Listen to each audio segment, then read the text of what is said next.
Most people believe that staying calm when someone disrespects you makes you weak. But I'm here to tell you that getting angry makes you their slave. Every time you lose your temper, you hand over complete control of your emotions to someone who probably doesn't even care about your feelings. You become their puppet, dancing to whatever tune they play. The angriest person in the room is actually the weakest person in the room because they've given away their power to whoever pushed their buttons. Real strength isn't about fighting back or defending yourself. Real strength is about being so secure in who you are that other people's actions become completely irrelevant to your peace.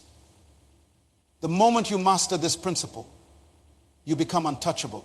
There was once a man who walked into a circus tent where lions performed. Everyone expected him to carry a whip, a chair, maybe even a gun. But this man walked in empty hand. The crowd held their breath as 5 massive lions surrounded him. What happened next changed everything I understood about control. He didn't fight them. He didn't threaten them. He simply stood there, calm and confident, and those lions sat down like obedient house cats. When reporters asked him later how he did it, his answer was profound. I didn't control the lions. I controlled myself.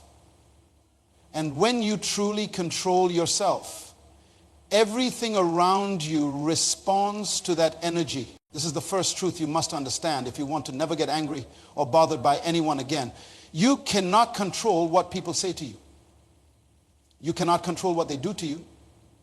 You cannot control their attitudes, their moods, or their actions. But you have absolute, complete, total authority over one thing: your response. Most people live their entire lives as emotional slaves. Someone cuts them off in traffic and their day is ruined. A colleague makes a sharp comment and they carry that anger for hours. Their spouse says something thoughtless and they explode. They have given away their power to every person they encounter. They have made other people the remote control of their emotional state. This is not living, this is existing at the mercy of everyone else's behavior. But there is another way to live. There is a way to walk through this world with such inner strength that nothing anyone does can disturb your peace. There is a way to be so grounded in who you are that external circumstances cannot shake you. This is not about becoming cold or uncaring. This is about becoming powerful. This is about taking back control of the only thing you truly own, your inner world. Let me tell you about a taxi driver I met in New York City. His name was Samuel. And in 30 years of driving, he had never lost his temper with a passenger. Not once. I asked him how this was possible in a city where people can be demanding, rude, and downright hostile. He smiled and said, "When I wake up each morning, I decide what kind of day I'm going to have. I decide that I will be peaceful, patient, and kind. When passengers get in my car, upset or angry, I don't take it personally. They're not angry at me. They are angry at their life, their situation, their problems. I am just the nearest target. So I choose not to be a target. I choose to be a blessing." This man understood something most people never learned. Anger is not something that happens to you. Anger is something you choose. Every single time you get upset, bothered, or frustrated with someone, you are making a choice. You are choosing to give them power over your emotional state. You are choosing to let their actions determine your mood. You are choosing to be their victim instead of being your own master. But what if I told you that you could choose differently? What if I told you that you could develop such mastery over your emotions that no one could ever steal your peace again? What if you could become so centered, so grounded, so secure in yourself that other people's behavior would simply bounce off you like raindrops off a window? This is not just possible, this is your birthright. You were born with the power to control your responses. You were born with the ability to choose your emotions. You were born with the capacity to remain calm in any storm. But somewhere along the way, you forgot this power. You gave it away to parents who criticized you, teachers who didn't believe in you, friends who disappointed you, and strangers who treated you badly. The truth is, Your emotional state is your responsibility. Not your spouse's responsibility, not your boss's responsibility, not your children's responsibility, yours. When you truly accept this responsibility, something miraculous happens. You stop being a victim and start being a victor. You stop reacting and start responding. You stop letting other people write the script of your life and start being the author of your own story. Samuel, the taxi driver, taught me that peace is not the absence of difficult people. Peace is the presence of inner strength. Peace is not about avoiding conflict. Peace is about maintaining your center when conflict comes. Peace is not about controlling others. Peace is about mastering yourself. Every morning, you wake up with a choice.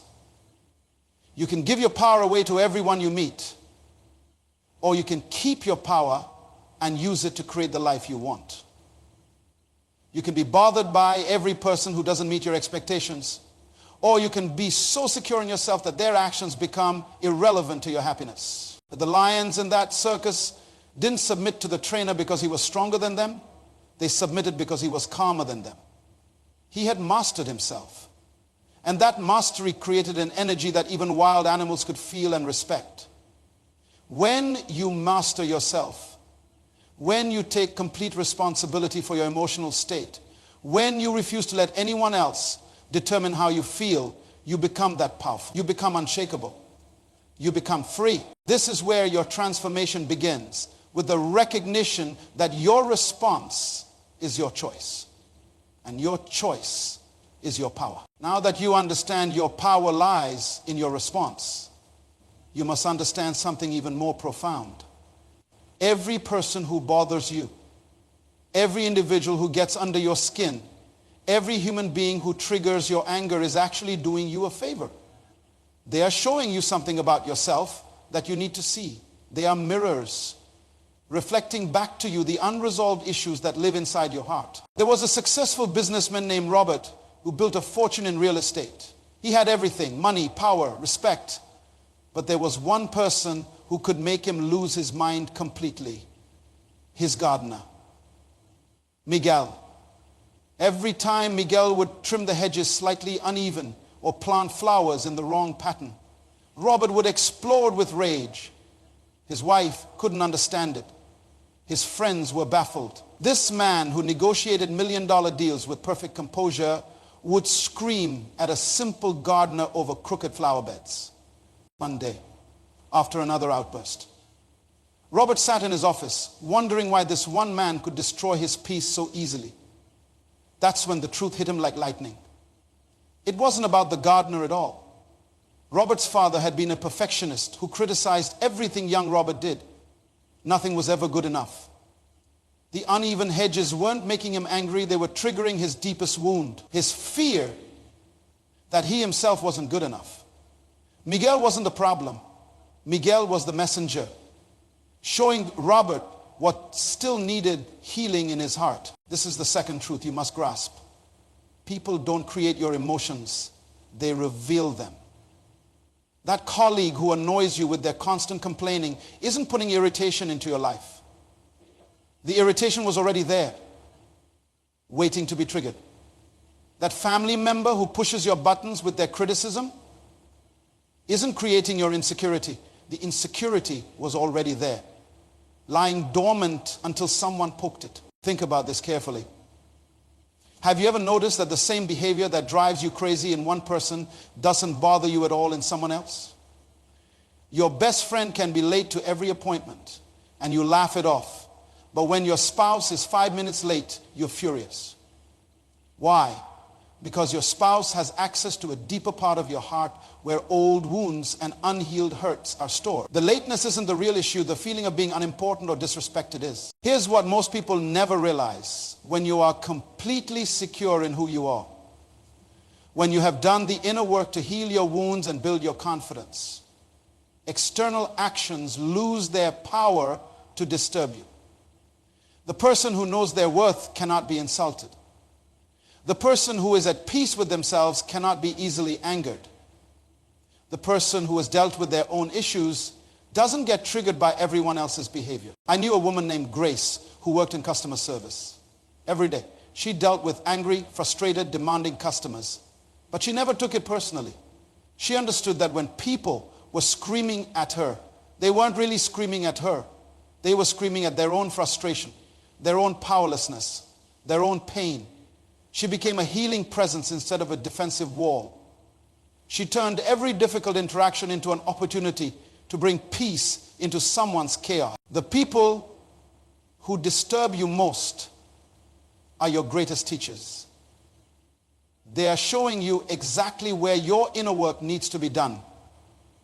That person who makes you feel small is showing you where you need to build confidence.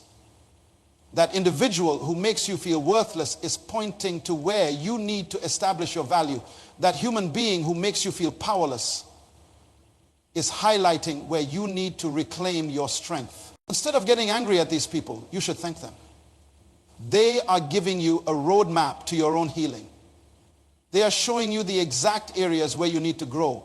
They are providing you with opportunities to become stronger, wiser, and more complete. When Robert finally understood this principle, everything changed. He stopped seeing Miguel as an incompetent gardener and started seeing him as a teacher who was helping him heal his relationship with perfectionism. He began to address his real issue, his need for approval and his fear of criticism. As he healed these deeper wounds, Miguel's perfect gardening stopped bothering him completely. The external world is nothing but a reflection of your internal world. When you change what's inside, what's outside loses its power to control you. When you heal your inner wounds, other people's actions stop triggering your pain. When you build genuine self-worth, external criticism bounces off you like stones off armor. Your disturbers are your teachers. Your triggers are your guides. Your irritations are your invitations to grow. Once you understand that people are mirrors showing you what needs healing, you must build something that makes you unshakable. You must develop such solid self-worth that no external action can penetrate your peace. Self-worth is like armor for your soul. When you truly know your value, criticism cannot wound you. When you understand your worth, rejection cannot destroy you. When you are secure in who you are, other people's opinions become as meaningless as yesterday's weather. There was a master craftsman named David who made furniture by hand. His pieces were extraordinary, each one a work of art. But what made David remarkable wasn't just his skill, it was his unshakable confidence. People would come into his workshop and criticize his work. This table is too expensive. That chair doesn't match my style. Your competitor down the street does it cheaper. David would listen politely, smile, and continue working.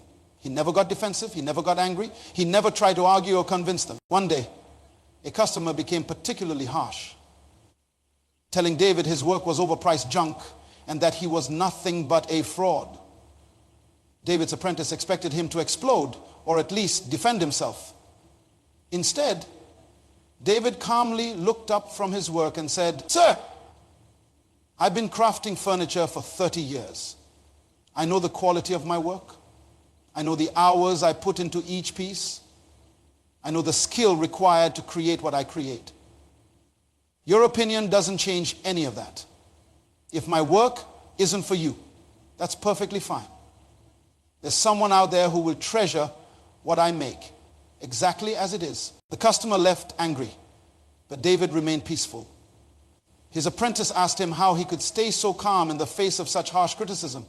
David smiled and said, "When you know who you are, what other people say about who you are becomes irrelevant." That man wasn't really talking about my furniture. He was expressing his own frustration about money, his own insecurity about quality, his own problems that have nothing to do with me. I refuse to take responsibility for his emotional state. This is the power of solid self-worth. When you truly value yourself, you don't need external validation to feel good. When you know your capabilities, you don't need others to acknowledge them. When you understand your purpose, you don't need everyone to agree with it. Your worth becomes internal, not external. Your value becomes self-determined, not other-determined. Most people live their entire lives seeking approval from others. They need constant praise, constant recognition, constant validation to feel good about themselves. This makes them emotional beggars, always at the mercy of other people's moods and opinions. When someone approves of them, they feel great. When someone criticizes them, they feel terrible. Their self-worth goes up and down like a roller coaster based on external feedback. But there is another way to live. You can build your self-worth from the inside out. You can base your value on your character, not other people's comments. You can ground your confidence in your efforts, not external results. You can establish your worth based on your principles, not public opinion. When you develop this kind of solid self-worth, something amazing happens. People can say whatever they want about you, and it doesn't affect your peace.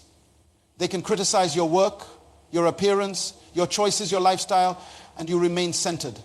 Not because you don't care about excellence, but because you don't need their approval to know your value. Your worth is not up for debate.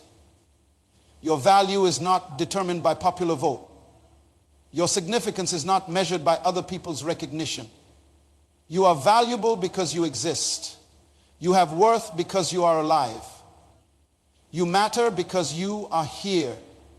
No one can give this to you, and no one can take it away. Now you must learn the most advanced skill in human relationships, the art of emotional detachment. This is not about becoming cold or uncaring.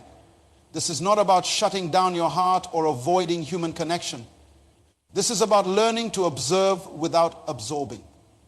This is about developing the ability to witness what happens around you without letting it control what happens inside you. There was a wise teacher named Professor Martinez who taught at a challenging inner city school every day.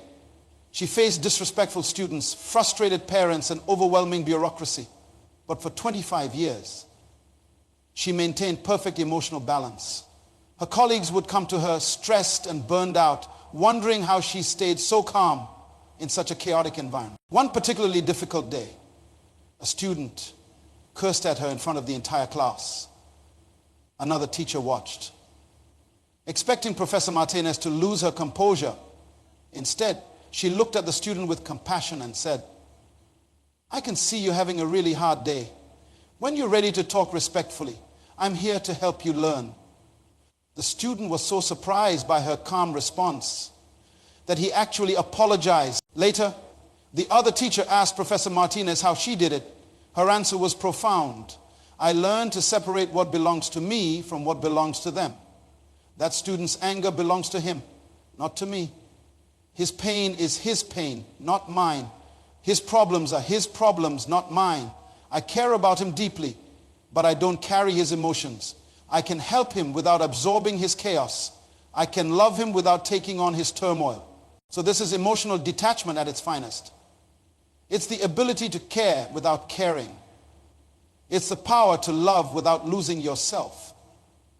It's the skill of being present without being pulled into other people's emotional storms. When you master this art, you become like a rock in a river. The water flows around you, but you remain unmoved. Most people think they have only two choices when dealing with difficult people. They can either fight back or shut down. They can either get angry or get hurt. They can either attack or withdraw. But there is a third option. You can stay present and peaceful. You can remain engaged without becoming entangled. You can be responsive without being reactive. Think about electricity. When you touch a live wire, you get shocked because you become part of the circuit. The electricity flows through you. But when an electrician works with live wires, he wears rubber gloves and uses insulated tools. He can work with the electricity without becoming part of it. This is exactly what emotional detachment does. It gives you insulation so you can work with difficult people without their negative energy flowing through you. The key is understanding that other people's emotions are not your responsibility. When someone is angry, you don't have to fix their anger. When someone is sad, you don't have to carry their sadness. When someone is frustrated, you don't have to solve their frustration. You can acknowledge their feelings, you can show compassion, you can offer help if appropriate, but you don't have to absorb their emotional state. When you master emotional detachment, you become incredibly powerful in relationships. You can stay calm when others are panicking. You can think clearly when others are confused. You can make good decisions when others are overwhelmed. You become a source of stability in an unstable world. You become the eye of the storm, peaceful and centered while chaos swirls around you. This is not selfishness. This is self-preservation. This is not coldness. This is wisdom. This is the difference between drowning with someone and throwing them a life preserver from solid ground. The highest level of mastery is not just avoiding anger. It's transforming every difficult person into fuel for your success. It's turning your greatest irritations into your greatest inspirations. It's learning to use the very people who try to bring you down as stepping stones to lift you up. This is the ultimate victory, when you can thank your enemies because they made you stronger, wiser, and more successful than you ever would have been without them. Let me tell you the complete story of a young entrepreneur named Marcus, who learned this principle in the most painful way possible. Marcus had a dream of starting his own advertising agency. He was talented, creative, and passionate. But there was one person who seemed determined to destroy his confidence and crush his dreams. His former boss, Mr. Thompson. When Marcus worked at Thompson's agency, everything he did was criticized. Every idea was shot down. Every creative concept was torn apart. Thompson would humiliate Marcus in front of clients, steal his ideas and take credit for them, and constantly tell him he would never succeed on his own. You don't have what it takes, Thompson would say. You're just a dreamer with no business sense. Stay here where you're safe, because out there, you'll fail miserably. For months, Marcus carried this poison in his heart. Every harsh word echoed in his mind. Every criticism ate away at his confidence. He would lie awake at night, angry and hurt, replaying every cruel comment. The anger was consuming him, making him bitter and resentful.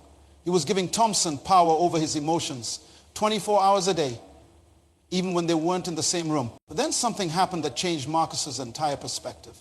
He attended a business seminar where the speaker said something that hit him like a lightning bolt. Your critics are your greatest gifts. They show you exactly what you need to prove wrong. They give you the fuel to exceed even your own expectations. They provide you with a standard of excellence that you must surpass. Without critics, you might settle for mediocrity.